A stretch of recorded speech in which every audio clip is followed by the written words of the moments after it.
Underrated. 100% overrated. Okay, completely underrated. Oh, I want to hit it with the underrated. I mean, it has a lot of nutrients in it. They will then swarm the top of the nest, the entrance, and send out the drones and the queens.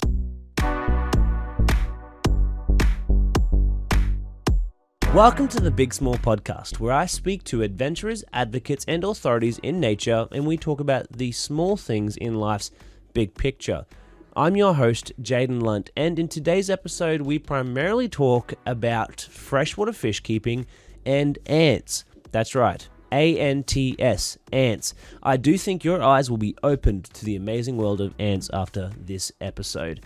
So please welcome to the show my adventurous cousin, Hayden Hagedoorn. Hayden, welcome to the podcast. Cuz, how you going? Yeah, I'm doing pretty good. You're doing pretty good. Now, look, we get along pretty well because you love fish, you love wildlife, you love everything. Give us a bit of maybe a understanding of who this Hayden is. Right. I am, first and foremost, Jaden's cousin. And yeah, I'm just very passionate about animals, creepy crawlies, all these critters that infest Australia. Yeah, that's pretty much it. We get along. We get along initially due to fish. Now, yes. How long have you been doing fish as a hobby for? Pretty much my entire life, to be honest, because I grew up having older siblings that liked fish. And so they were pretty into it as well, or have you kind of taken over? I definitely took over. Yeah. I went further than any of them did. Yeah. Yeah, but it was originally my eldest brother. He had, I think it was a Siamese fighting fish, a betta, in a small little vase, as you shouldn't, but he... But he did. He did. Yeah, and it was really just always having a fish tank around the house as a little kid, no matter how horrible the tank might have been. Yeah, and just as I grew up, I, kept building my understanding of the world of aquariums and fish.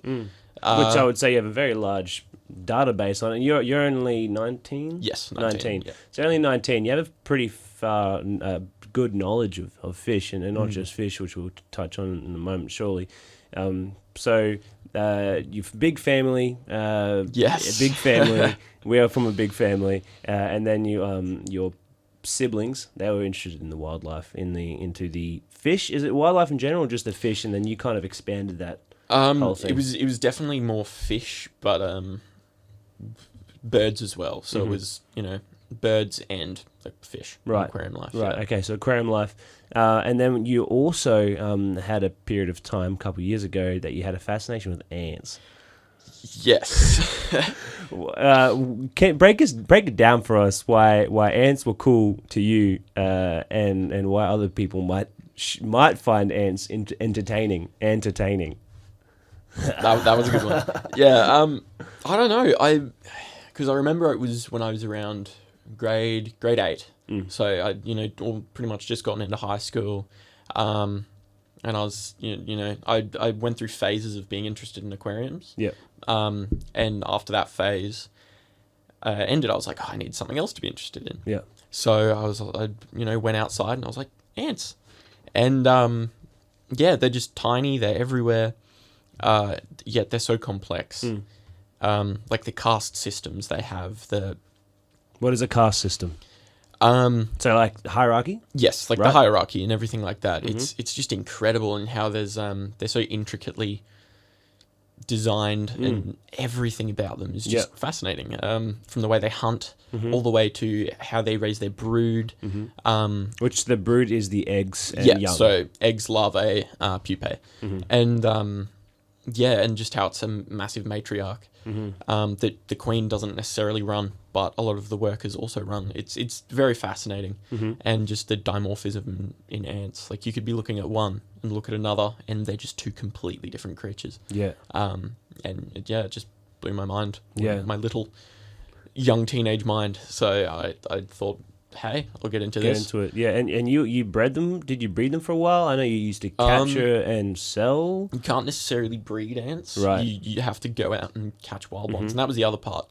You don't have to go to a store or anything like that. Like, sure, you can online. you can order ants through the mail.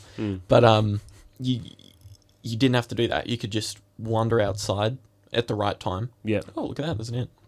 Keep it. As long as it's like a queen. Yeah. And then from there on, it's a waiting game with most of it. And and you just that excitement of when you get your first workers from a queen, and just all these milestones that happen when keeping them as well. It was very, very fascinating. Yeah. What would be your what was the most interesting thing you found, or one of the most interesting things that really stood out to you? You did mention a couple, but what was there like a deep lying piece of information that you're like, that's really weird or really cool? Not necessarily, but there was a moment with my grandfather where we went outside, and because I used to hang out with him all the time, and we went on the computer and somehow got onto how to make a little ant farm. That was a terrible ant farm. And we made YouTube? it. No, it was just on a website. Some blog. Probably probably WikiHow, so that's how you know it was bad. But so it was this little Makona jar with dirt in it. And I was like, yep, that'll do. We went outside, found some ants, destroyed an ant nest to get some ants. Brought them in, chucked them in there. They died like 2 days later, but that seeded my fascination with them as well, because my old pa was very much into the, conservation of the land and land care. He ran the land care group. Yeah. And he always had me out there doing stuff. Right. So that really aided in me finding animals interesting, especially ants. Yeah, okay, right on. That is when we went out to Airlie Beach. It wasn't Airlie, it was Rainbow Beach. Yes. Rainbow Beach. When we went out to Rainbow Beach, you saw an ant, or we found an ant, and you pointed it out, and then it actually excreted a sticky mucus. What is this species of ant, and what does it do? So I believe the name, I might butcher this, is Pseudoponera rufipes, and it's basically a small ant. It's pretty big, but yeah, it was pretty good inside hands. Yeah, and there's a few different species of them, but they're really interesting because there's two interesting things about them. Right. Firstly, they secrete a venomous foam. They spray it, which is pretty cool. Yeah, which is cool. Which we got on video too, which is really neat. And if you smell it, will give you like a head spin. It hurts. Dead set. So I didn't know there was an ant sniffing that you could do. Well, it was just from sniffing aerosol cans. I'm just gonna go. It's natural. It's natural. It's natural. That's exactly it. Okay, but yeah. So they do that, and they also don't have queens. So essentially, a worker will mate with a drone from the same colony, and they will basically be able to lay eggs. Yeah. And they only live for about a year. They'll die. The colony will then elect a new pupae that's hatching, and they will get a drone to mate with it. Right. And then that one will keep laying eggs, and that's how they keep the colony alive. Right. So they're very fascinating, and there's quite a few ant species that can do that. Right. I believe they're called gamergates. Gamergates. Yeah. That's it. Yeah. So they're pretty cool critters. Yeah, they are. Have you ever kept gamergates? Yes. Yeah? I've kept the Pseudoponera species. I had a decent sized colony of them, but the issue with them is when they reach a certain size, they kind of split. Right. Because by then the ant splits, or the colony? No, the colony splits. Right. Yeah. And just like a freaking starfish. A lot of the time, the colonies will sort of have a revolution, and half the colony will split off, leave, or half will die out, and then they'll repopulate from there. And there's quite a few ants that do that. They split the colony, move on, just like how termites can kind of do that, and so on. It's really, really interesting stuff. Yeah. It is. And so you found a real cool fascination with ants, and then fish is like your other strong point. Yes. As far as I understand, is those two are your strong points. And so with fish, you started when you were younger. With your siblings, as an example, you've had to learn a lot. What was one of the biggest learning curves that you've had to find and make in the aquarium industry? I'd definitely say cycling a tank. That was a huge thing because you're a little kid. You just go, water. Yeah. Chuck a fish in. Fish will be fine as long as it doesn't as long as you feed it. Yeah. But no, it's so complicated. Yeah, And which my sister as well. Yes. Got some fish and didn't talk to me about it. And so that's good. Now they're in my fish tank. So what is the cycle for people that want to have an aquarium? You can't just go out, buy a fish tank and a fish on the same day. Yeah. Why not? So essentially, fish produce waste, right? Yeah. And the food breaks down, that produces waste. Yeah. So that produces ammonia. Yeah. We produce ammonia through, feces and all this different stuff. And, of course, in a small fish tank, you can't, the poo's not going to go anywhere. It's just going to stay in the tank. Yeah, that is a set ecosystem. Yeah. So there's a special type of nitrifying bacteria, and what that bacteria does is it turns ammonia into nitrite. Yep. And then into nitrate. Yep. And then that gets further broken down or removed through water changes, which you can do on the aquarium. And essentially, it takes a decent amount of time for that bacteria population to build up.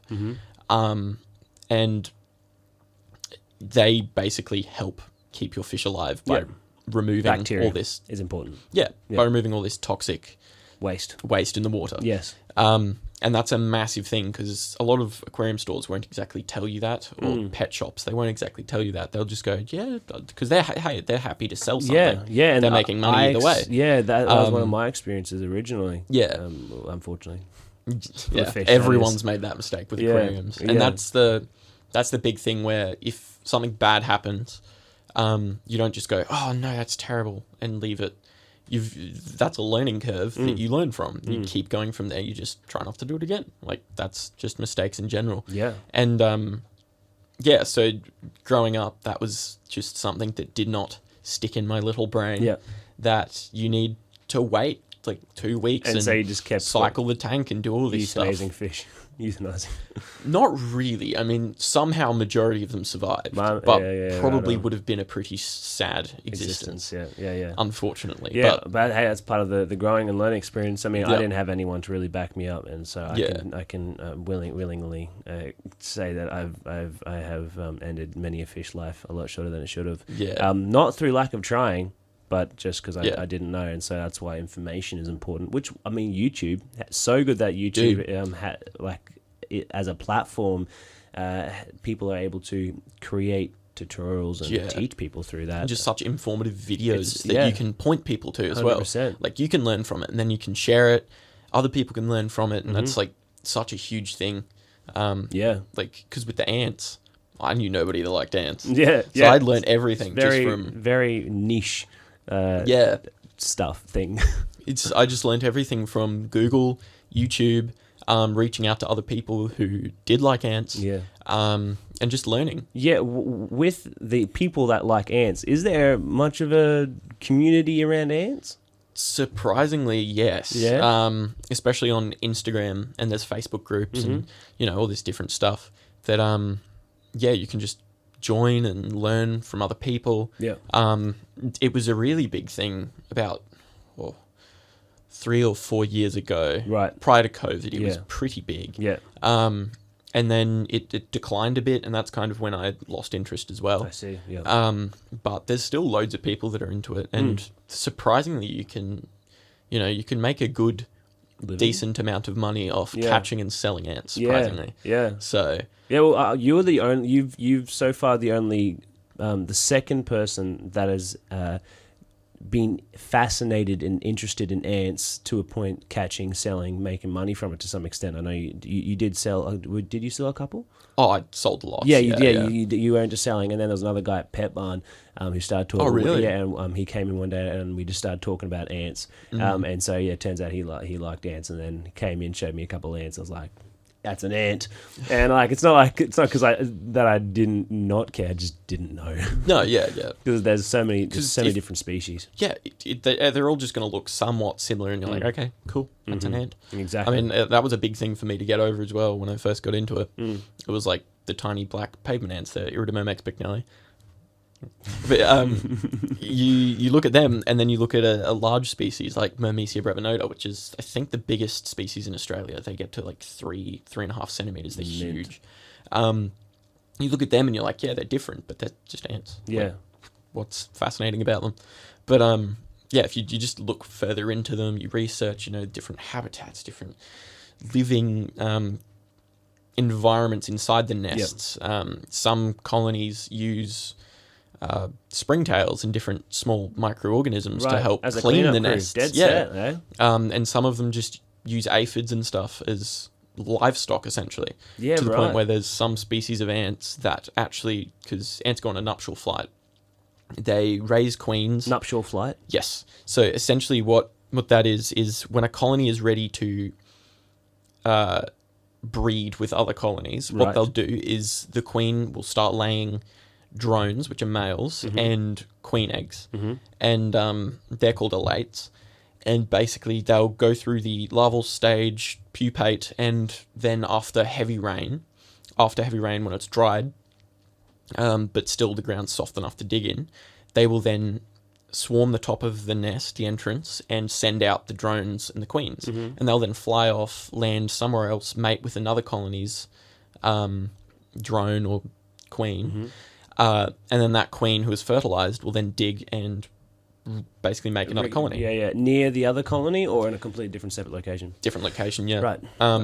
Yeah, a lot of the times if they go back to where the original colony was, like around there, they'll get killed by them because they form their own pheromone scent. Yes, right. And yeah, it's so there's unique pheromones yes. per ant colony. Yep. Really? Yep. Right. And that's a big way. A lot of pheromones, holy smokes. It's a lot of species run off pheromones, which is really crazy. And then there's ones that they have such good eyesight that they don't really run off pheromones, and it's really cool. Yeah. But yeah, it's just there's a lot of different things you can know. Yeah. There's a lot of things you can know. Right. So you live kind of up a mountain too, kind of by yourself. It's kind of like a hermit, except with your family. It's decently a family secluded. of hermits. Yeah. I'm still yet to check it out. What sort of species would you find up there? Ooh, lots. What mountain? Can we say the mountain? It's 17-mile direction, so it's not necessarily a mountain, but it's a range of decently sized hills. Yes. A lot of hills. Okay. Yeah, and it's pure bushland. Yeah. So I'm surrounded by state forest and national park, and it's great. And the property I live on is a land for wildlife, so it's reserved for wildlife and different stuff. And so there's going to be like no houses getting built up. Yep. Freaking so good. It's great. And so there's a lot of different species that are there. The most common are there's carpenter ants. They're pretty common. They're decent sized ones. Light brown. Are they light brown? Yeah, they can be. There's another word you're wrong. no. There's ones that range from light yellow, black with like a golden garter. So quite vast. Yeah, there's lots of different ones. There's bull ants, which are the huge ones that sting and they're very painful. There's there's species that jump. There's species that there's like I ended up going out back when I was really invested in ants, and I basically just recorded every species I found. So I had a decent list, and how many do you think there was? There's always going to be stuff I never saw, but I'd say over 50 species, surely. There's a lot. On your property just, or in surrounds as well? Surrounds, and on the property I'd say, still about that. 30, if not more still. Yeah. So a lot. Yeah, that's awesome. It's really cool.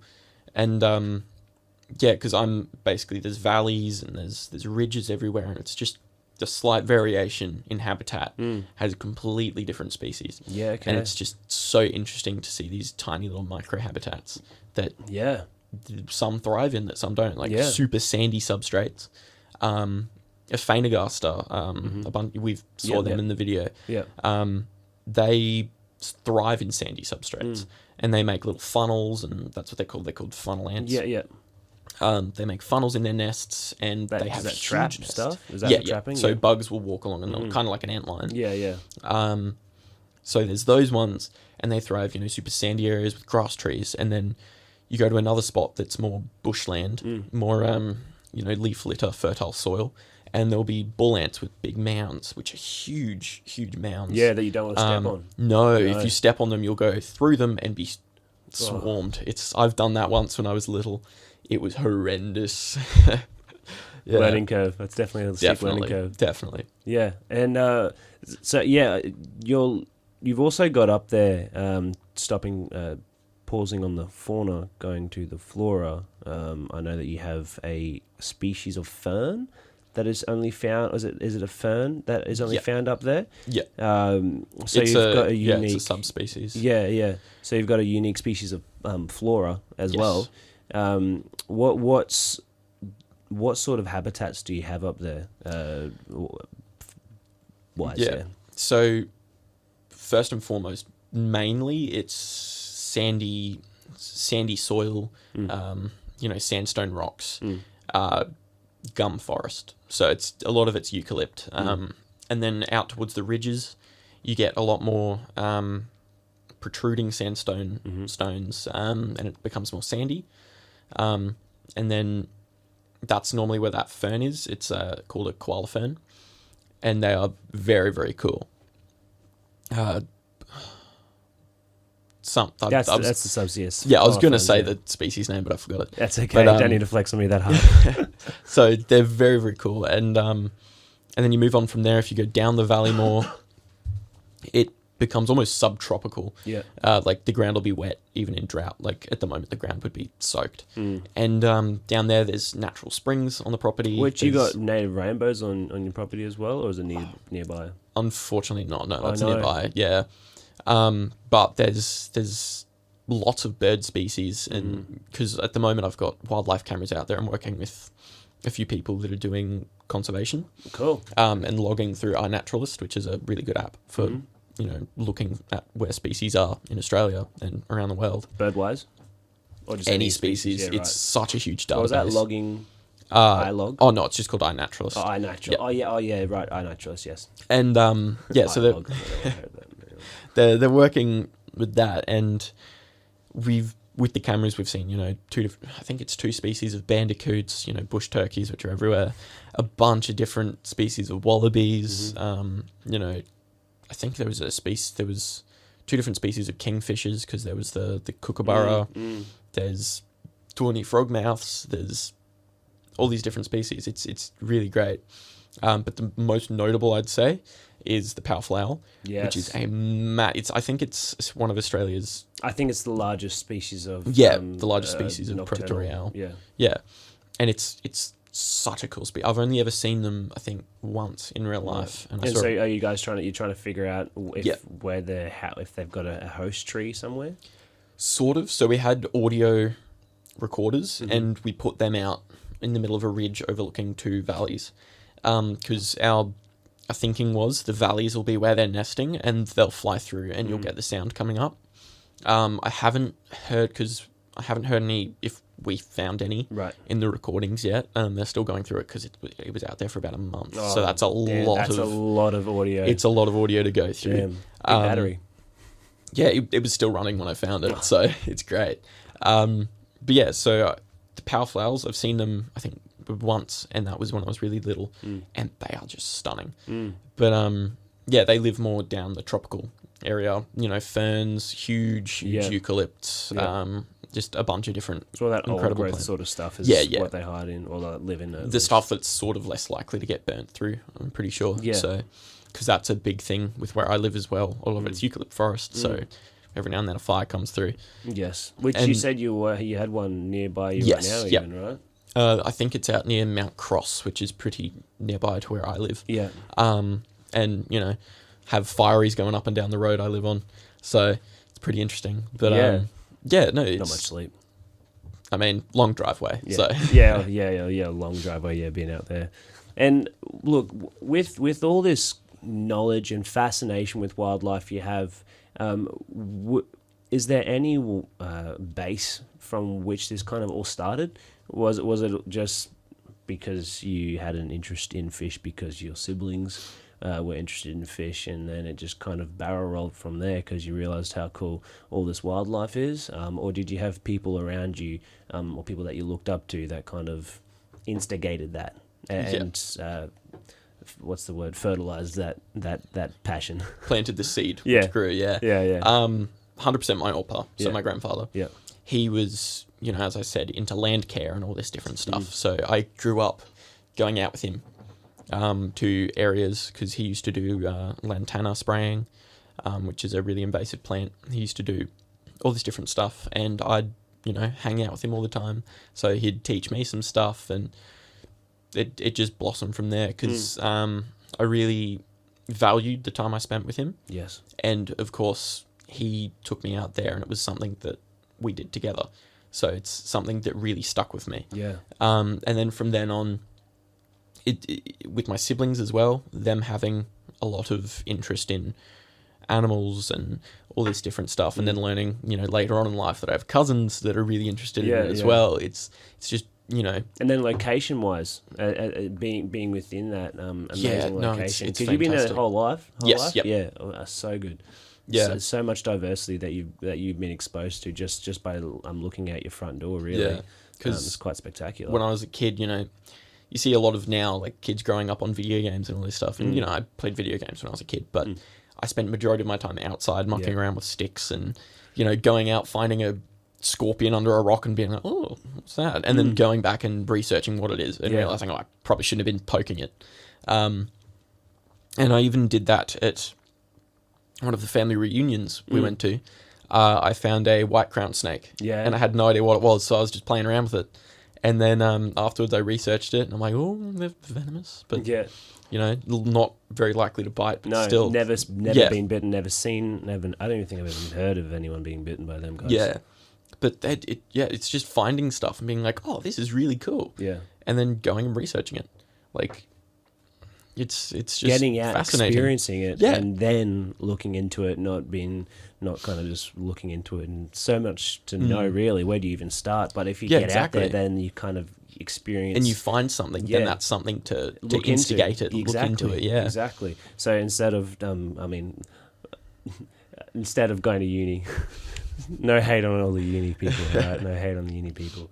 But instead of going to uni, and for myself, and just reading everything or not knowing where to start research, by getting out there and experiencing that, which sounds like what you've done, and it sounds like it looks like it's done you a solid service as well, because you know all this stuff. You know all this gamer gates and these flying and jumping ants and all this sort of stuff. All these useless names for different ants and all this useless different stuff. When maybe not as useful unless you're in the right circle. Yeah. Because it's quite, even just for myself. I mean, I like wildlife in general, but it's very interesting hearing the different that micro life, because the micro life is totally cool. Cool. When we went out to again Rainbow Beach and we tried trekking up that creek, what a trip!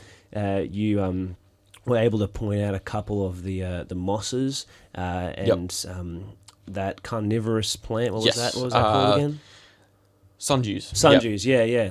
And so just that general knowledge, but in the moment, that allows yourself and also those around you to immerse themselves in the environment, in the moment, all that much more, because you know what's happening around you. Yeah. So I think it's absolutely awesome, and it's very fun getting out to being able to get out and do it. And then with jumping back now to fish again.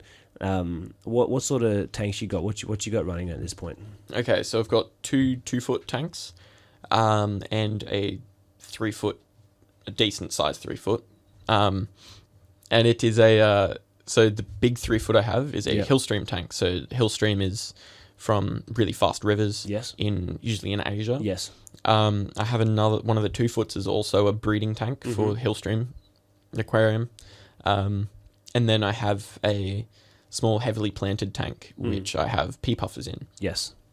And would you say 2 foot's like the minimal you should do with a fish tank? Or is that just depending on the species? Because shrimp-wise, you could have it in a foot. But excluding shrimp, would you say 2 foot is a minimal? Or what species would you be able to put in a 1-foot tank? Yeah, I'd say mostly 2 foot's probably the smallest you'd go, especially if you're having a community tank. Yeah, responsibly, that's very small for a community tank, but you can still do it. But it really just depends on the species, because if you're keeping, like certain species of better fish, there's tiny ones like that big, and you can you can easily keep them in something You smaller. can nanoscape it or something. 100%. And a lot of the better species feel more comfortable in smaller tanks or heavily planted tanks. Yeah. So I've had better success breeding certain betters in super small tanks. Yeah.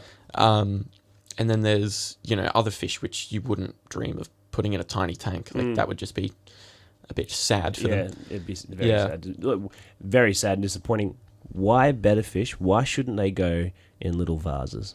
They get sold there, but there's generally a bigger filtration system behind there. But Yeah. but why shouldn't you put them in little vases or So boxes? one thing that I definitely think should be taught is just because a fish can survive in something doesn't mean it thrives in it. So they can survive in very small pockets of water because naturally there's monsoon and dry seasons where they're from. They're from, a lot of Asian countries, I think specifically Vietnam and around there. Yes. And they live in rice fields and runoffs from fields. And of course, in wet seasons, that gets absolutely soaked, and they have a huge area to swim through. Large surface area, maybe not deep. Well, but surface area even wise. so, it's like that deep, so it's still a good more size. than a 1 foot tank. Yeah. More than, and and the reason they get sold in such small things is because they have small territories in the wild. Yes.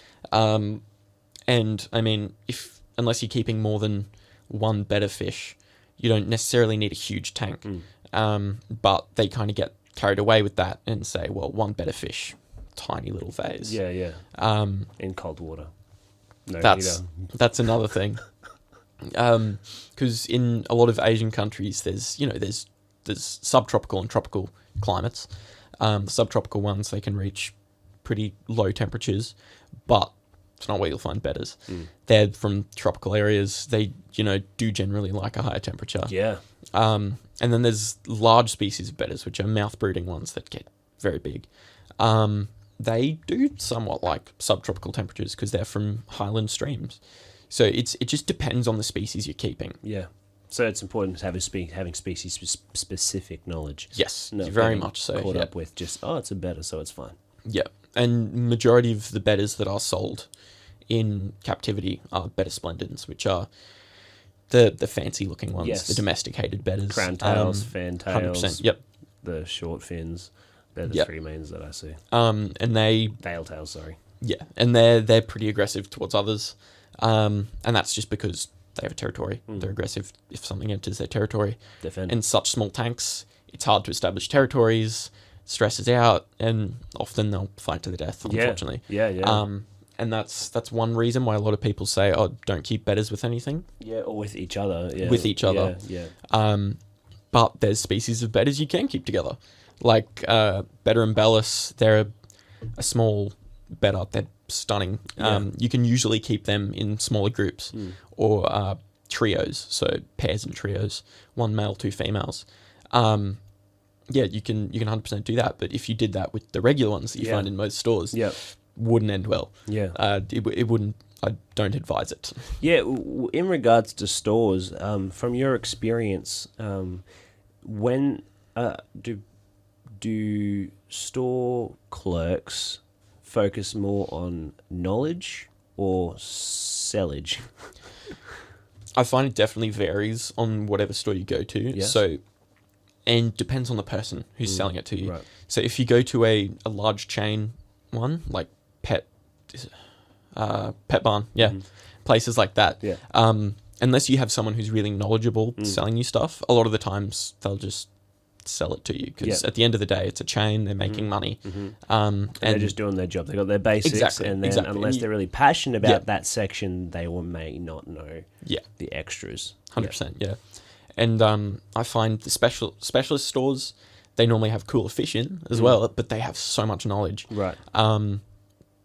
So there's So if lots. there's more exotics, and which require a more unique setup, More specific care, yes, then the people in general would have greater knowledge.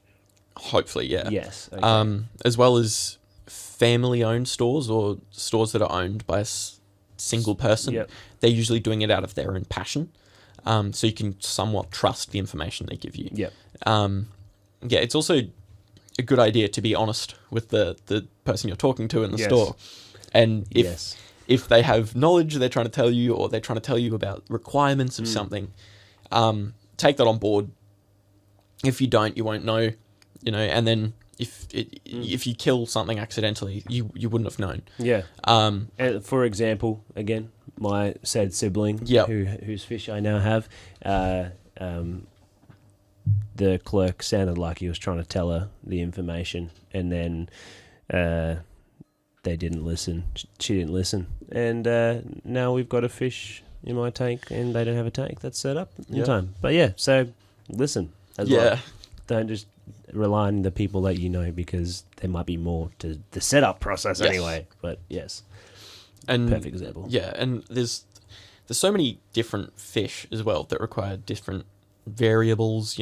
Some are aggressive, some need different pH, acidity or alkalinity in the water. Some need different dissolved oxygen contents and all this different stuff. Yep. And that's another thing, because a lot of people in stores, if you go in and you say, hey, I'd like to buy, say, a cichlid and some tetras, they'll say that's probably not a good idea. Yes. Not a good idea to mix most of them. Yes. You can get away with it sometimes if it's, say, a smaller cichlid that's from America. But, most of the time they'll tell you. But there are a lot of stores like, Pet Barn, or sometimes where there might be someone working there that just doesn't. They might not know, or they might just not care as much. Yeah, and surely it's not due to them not wanting you to have a good experience. Yeah. It's because they don't know. And if you don't know something, you don't know what you need to tell someone. Exactly. So you can't necessarily blame them. No. It's always down to self-research. Exactly. Very It's essential. always down to, you have to be the one to research. Yeah. Because you're the one that's setting up the tank. Yeah. Now, in regards to setting up a tank, aquascapes. Ooh. What is your preferred vibe? 100% natural. So biotope style, which is how it would be in nature. Yes. I always Explain a biotope to people who may not know what a biotope is. So a biotope is basically setting up an aquarium and making it look like what you'd see in a creek or a river. Yep. And getting the parameters of the tank and everything to be as close as possible. So for it to normally register as a biotope, it has to be very reminiscent of a specific area. So just a bunch of rocks and stuff thrown in. No. It's to set up a specific location and like a mirror image sort of thing. So there's naturalistic tanks, and they're just, you try to make it look natural or from a certain area. But then there's biotope tanks where you take such heavy inspiration from a specific location that you try to mirror that. So my tanks, they're not biotopes as much as I want them to be. They are specifically just naturalistic tanks. So I'll get rocks that, look, because I'll research what the area the fish come from looks like, and I'll take inspiration from that. I'll look at other people's tanks that keep them. I'll, go on YouTube and just watch videos of people that have aquariums of that fish, and I'll be like, well, that's working for them. I'll try and replicate it. Yeah. That's why, YouTube and Google and all this stuff is so helpful, because you can take inspiration from people who have established tank and knowledge on that species. Yeah. And you can get species profiles and all this stuff super easily, where you used to have to get a book that took time. Information wasn't always the best in that as well. Yeah. But and it's with the scapes, there's tons of different stuff you can do. Like you can get certain rocks that have holes all through them. Yeah. You can get these really spiky dragon rocks that are really cool. Yeah. And lava stone, all this different stuff. Driftwood, different kinds of driftwood, which is different kinds of tree species. Yep. And you can get fake plants. You can get real plants. You can, fake plants. You into fake plants? Not at all, but I completely understand them, because plants can be pretty difficult to keep alive. Yes, that is true. Especially with algae. Yeah, I mean, my indoor tank is, he's there. One of them's not real. What do you think is so, why do you think people set up tanks that aren't natural? Now, there a lot lately. I've been seeing online people doing videos of they've got icks for things. Now I don't have an ick. The word ick makes me feel gross. Yeah, I It's dislike like that stop word, using that yeah. and please just use a different word to describe how you're feeling. Just say your dislikes. Correct. Now my dislike is when people choose to get a tank and set it up complete in utter opposite of natural. Rainbow rocks. Rainbow all the flipping different rocks, stuff. Yeah. Yeah, and then you get the rock's head from a toy and put it in the water. And then you've got an upside down volcano because they never watched National Geographic and don't know what an actual volcano looks like the right way up. That frustrates me. Why do you think people just buy fish? I know. I'd say it's because they see it and they go, oh, that's cool. I wouldn't mind doing that. Or they see it online, you know, maybe they went into an aquarium store or a pet shop to get food for another pet they have, or just because they're interested and they see it and they go, oh, that's nice. Fish and water, yeah. But they don't necessarily want to have such a complicated tank. Yeah. They just want it for the fish. Okay. And some people really enjoy the looks of fake plants, which is not me by the sounds of it, not you at all. Yeah. But, I prefer real plants, but they do the job. They do. As long as they're like more natural looking things instead of bright pink fluorescent. Yeah.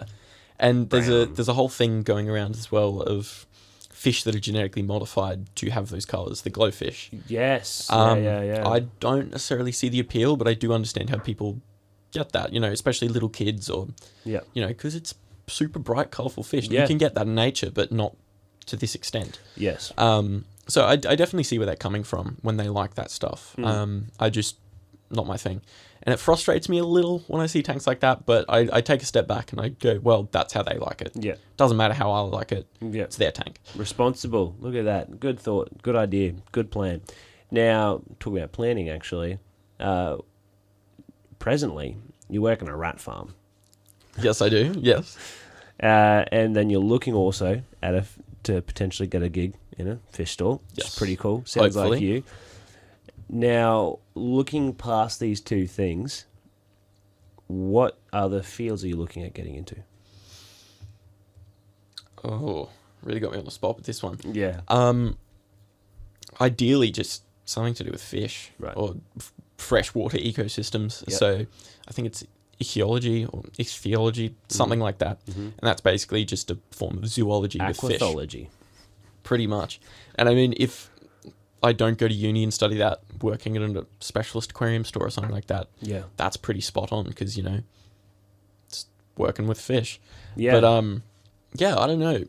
For a long time, I really wanted to do conservation work or, you know, work at koala sanctuaries or wildlife rehabilitation places. And I can always, you know, go and apply there. Yeah. Or just short-term experience. Just volunteer there and do free labour as a little slave for them. Yeah. But I think that works really well for them. It does. Good for you and us who do the volunteering. A lot of times they'll look to volunteers to get a job. Like they'll go, oh, you're such a good volunteer, we'll offer you a job. Yeah. Rather than if you just go in there and go, hey, I want a job. They'll, you know, they want to see what you're made of first. Yeah. So see your grit. Yeah, exactly. See how good you are at looking after koalas or something. Gorillas. Yeah, they'll just shove you straight in there. Yeah, have fun with Harambe. But yeah. Yeah. And because I grew up with family friends that owned a zoo, so the Darling Down Zoo. Yeah. Their family owned that zoo. So every now and then we'd go out there. See, that would be good if I had those sorts of friends. But anyway, continue with this very cool thing. And yeah, so we'd go out there every now and then, go through all the animals, you know. Dope. Did you get to hang out with the zebras? Wait, no, not the zebras. We did get offered turtles, though. They wanted to get rid of turtles, and they're like, do you want them? That's cool. But we couldn't. Yeah. Unfortunately. Yeah, would have been cool. Yeah. But actually just from the dam at the back that they don't I'm pretty sure they were. They had them in the reception in a big tank. And but no, it was really fun just going there, especially growing up liking animals. Just having that, you know, free access to a zoo. Yeah, ability. That's pretty gnarly. Not many people have that ability, like that chance. Yeah. For a lot of people, the only, like in Australia or Queensland, the only zoo they'll go to is Australia Zoo. And, you know, it's a massive zoo. It's amazing. I still haven't been there. But it's amazing. I haven't been. Yeah. I hear it's amazing. I still haven't been. You know, these smaller zoos that have really cool animals, but Yeah. not as many people go to them because they're out of the way or Yeah. what have you. They're just as good.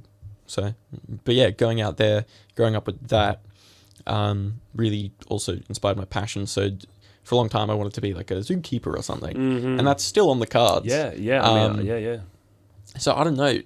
In the end, just anything to do with animals that I wildlife, enjoy. Freshwater, fish, ideally, but anything wildlife related. Pretty much. And I mean, the steps you're taking to get there is pretty much just self-knowledge, just research, getting out there and experiencing the environments close to you, and not waiting for opportunity, asking questions. 100%. Getting to know people in the industry as well. Yeah, 100%. I'm known at a lot of aquarium stores as the guy who knows a lot about fish and just waddles in and stares at the tank. Multiple different tanks. The little 3-year-old that comes in just stares at the fish tank for like 3 hours. Pretty much. No, I'll walk in and I'll be like, oh, that's so cool. And I'll just stand there looking at it, observing it. I'll be like, nice. Yeah, because dope. Yeah. And that's my kind of fun. Yeah. It's a very reasonable kind of fun. I don't know if any of the listeners have owned fish tanks or have had fish tanks, but you just stare at it. Yeah. When I first got into fish tanks, I definitely stared a lot more. I think the most I was there for an hour easily, just watching my fish interact with each other. Time is slipping through my fingers the older 100%. I get, so it's getting harder and harder to do that. Yeah. But I loved getting out, getting the time to be able to just sit and watch them in action. It was a lot of fun. It was very peaceful, really. Yeah, it really is. It calms you down a lot, and that's another big thing I like about nature. And getting out into the bush or finding these critters. It's just you're with such a peaceful animal most times, hopefully, or you're just surrounded by these really cool creatures, and it's so peaceful. You can just listen to the wind in the trees. You can listen to the birds chirping, and just see the beauty around you, and it's so relaxing and peaceful. And I feel so many people just don't get that anymore. They don't have the ability to really see that, and that is kind of sad. Well, with that's a large downside of technology. Is that it is so enveloping of your time and mental space that you don't look outside and off the screen and up to the sky and out to the skyline and down on hikes. Of course, it's not everyone, obviously, but there's definitely been a decrease in that grit of growing up in the mud, making mud 100%. pies and getting bitten by green ants because you're outside, or stubbing rolling your toe. in the grass, getting itchy. Oh, frick, that annoyed me so much. Don't like itchiness. No. I don't roll in the grass for that reason anymore. I just walk on it. On it. I don't roll anymore. No longer that much of a child, but I'll still watch my fish tank from time to time, and it's a lot of fun. It really is. It's just peaceful at the end of the day. Yeah. Now, in regards to maintenance as well, it does take a bit of time to get things rolling, as we've discussed. 100%. Cleaning, we don't really need to go into that. We've touched on your interest of natural. You like the natural stuff. We know what you like, what fish-wise you like, what fish you have. Sorry. You're also you're happy with all wildlife. When are you going to get a snake? It's been a long road, I'll tell you that. I have momentarily had snakes every now and then, if because growing up I also had a lot of birds. Snuck into the house, or on a few occasions, yes. But a lot of times that we had birds and nesting boxes, and they'd sneak in and have a snack on some birds, which was very sad, but you can't blame them. No, they're looking for food. Life, So we'd keep them in there for a bit, let them rest after having a big fat meal. Or sometimes if we found a snake, I'd take it in, put it in a decent sized thing and soak it so that it could, if it had stuck shed and all this different stuff. Just because I was like, hey, it's cool. It's learning. And and I was going to be getting a snake a while back, but it was a super aggressive Darwin's python that once I got out, hammered my arm and took a long time to get off. So didn't end up getting that guy. Right. But hopefully very soon I will be Okay. getting one, especially working at the rat farm. I mean, there was. I should have told you. There was at RSPCA. There was 8-9 foot olive python up for adoption, and I just don't have the space for it. I don't think anyone has the Or space. the $400 to get it. I was like, I know they're not usually $400 like on they're usually more, but I was like, yeah, no, I don't. No, I don't have that time. Olives are usually pretty aggressive though, aren't they? Not from my experience. Really? Yeah, I've there was that one time I caught that wild olive that came down from Townsville in the back of a truck, and that was a beautiful animal. That was 8-9 foot. But that was like a puppy. Really? Yeah. Wow. And so all my experiences with olives has been pretty good. It's the wormers, to my understanding, Really? that are usually edgy. I've only ever had good experiences with wormers. Interesting. Very Maybe we interesting. just set off different vibes to the snakes. Yeah, you're like, maybe, maybe, because that's like the complete opposite to both of us, which is very funny. Because, the place I currently work, the rat farm, Yeah. they got into that by originally having snakes. And then the price went up, and they were like, we'll do it ourselves. Yeah. So they ended up farming themselves, setting up a huge operation, and it's going really well. Yeah. But they have some massive black-headed pythons, like huge, biggest I've seen. And they used to have a massive olive python that they got when it was tiny, and it grew over about 4 years to the point where they couldn't keep it anymore. Right. Okay. So it was I don't know what the name is. It's when you flash feed something and it just grows. Yeah. Like a monster. Yeah. And, dies quicker later too. Yeah. And it was pretty aggressive, so they couldn't end up actually taking it out or anything. So they passed it on to someone that would socialize it and actually care for it properly. Yeah. But yeah, it was great because I used to just always go because I'm family friends with the people who I work for. Right. So I grew up with their kids. We used to always go over and play with their reptiles, play with their snakes, because they always had... They got some cool family friends. Yeah, they had Aki monitors. They had all these different incredible critters. And I remember, sitting on the couch watching TV with a wormer over my shoulder, or sitting there with 3 Akis on my lap. Just, they were the most amazing creatures. Yeah. And just having that opportunity, because so many people don't have that opportunity to grow up around, reptiles and creatures and critters. Yeah. So, yeah. I can definitely see he's coming out now. The snake, our background snake, whose name is Jewel. Really, I never knew. Well, yeah, learn something every day. All my snakes' names are royalty names. So I've got Sultan the black-headed python, Kingston the Bredli, and then you got the Jewel here, the jungle jag. Yeah, so royalty names. Yeah, this one's a bit of a dog too. Rips into me, ate my finger once. Mum was watching when it ate my finger too, and she freaked out. Fully missed the mouse. The mouse dangling here. Instead of striking here, it struck upwards and just swallowed my finger. I was like, solid effort, bro. But let's go to the next part of the segment, which is overrated, underrated. It's a bit of a game show. You ready? Yeah, sure. So, rules of the game is answer overrated or underrated. And then if you want to expand upon it, you can expand upon it. Alrighty, too easy.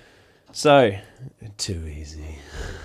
That was a prank. We had a chat beforehand, and the whole too easy thing just tickles my pickle a little bit. And so apparently he's not a fan of the classic Aussie saying. There's a lot of Aussie sayings that just don't make logical sense in my head, but it's okay.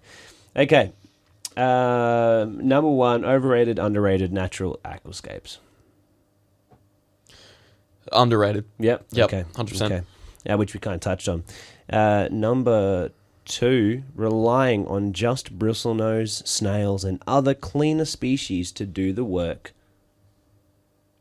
100% overrated. Yes. So many people they go, oh, this will clean the tank. I don't need to do anything. And 100% overrated. What are 2 big cleaning things that they can't do? Clean the filter. That's a big one. Or do water changes. Yes. A lot of them, you're trying to solve an issue of a bioload or, poo by adding something that'll create more. More bioload and more poo, yeah. Especially plecos. People buy them as tiny little things, and they grow huge.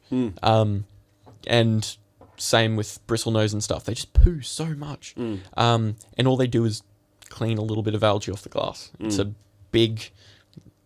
But they are pretty fish, so a lot of people like them just for that. And it's a bonus that they suck algae. Yeah. But, But not to rely and take over the cleaning aspect of things. Overrated, underrated sponge filters. Okay, completely underrated. They're what I run on almost all my tanks. Yes. They're fantastic. So much room for the bacteria to live that, help break down ammonia. The food doesn't get sucked into something that the fish can't access, so it just stays on the outside so they can pick it off again. True. And you can hide them pretty easily. That's probably the biggest downside is they're a bit of an eyesore. A little bit obnoxious. And they're a bit of a pain to pull out and clean because you have to sometimes ruin the aquascape you have to get them out, wring them out. But yeah, on the plus side, big thing about sponge filters is if you have an extra running in one of your tanks all the time, if you set up another, you have cycled media for that tank already. I remember cycled media, my old pet barn days. That was one. Yeah, I remember. I should have told the sister that. I'm not sharing any of my filter media. We tried to tell her last night. Tried to, but no one listened. She didn't. Anyway, number 4, keeping nano life instead of macro life. That's definitely, I'd say, underrated as well. People always go towards the huge things. Or there's so many tiny little things that you can keep. Hell, some people even, sea monkeys, all these different things. They're interesting in their own right. Yeah. There's freshwater ones. You can keep all these different cool creatures. 100% underrated. Underrated. Number 5, overrated, underrated, resealing a second-hand fish tank. I remember the time that my first big second-hand fish tank, I didn't know much about resealing. It was an ex-marine tank, and it actually was sitting right here, and it flooded my room. I told you about that one, so that was 300 litres. I'd reseal, always. If you get a second-hand tank, just give it a once-over. Yeah. And if you see even something that looks a bit off, reseal. 100%. Because you don't want to take the risk of it flooding and killing your fish and all this shocking stuff. It's a miserable experience. Yeah, it's terrible. Number 6, final one, overrated, underrated, drinking tank water when thirsty. Oh, I want to hit it with the underrated. I mean, it has a lot of nutrients in it. It's not very tasty. If you did it right, there's no ammonia or anything. Yeah. So, no, overrated, 100%. Yeah, overrated. Good man. The only time you should be getting tank water in your mouth is when you're siphoning and you do it wrong. There was a time. There was a time when I was in Pet Barn, and they sent me down to New South Wales to do a store refit. Really? I never thought I'd travel with Pet Barn, but I did. Store refit, and I was siphoning some of the water out, and this store hadn't been done since the floods, the 2011 floods. Really? And it was getting a full redo, and I was siphoning it out, and I don't think the floodwater got into the sumps. Yeah. But when I sucked it out, when I siphoned, I didn't time it correctly, and it was like the deep stuff like that sits in the corner. So the gooey brown stuff, the terrible goopy stuff, and so that was really gross. And I swallowed it because I shocked myself. I didn't plan. So instead of I just gulped it in and I swallowed some. I was like, I'm pretty sure the floodwater didn't go in there because there was not good waste that was in there originally. That was in the town.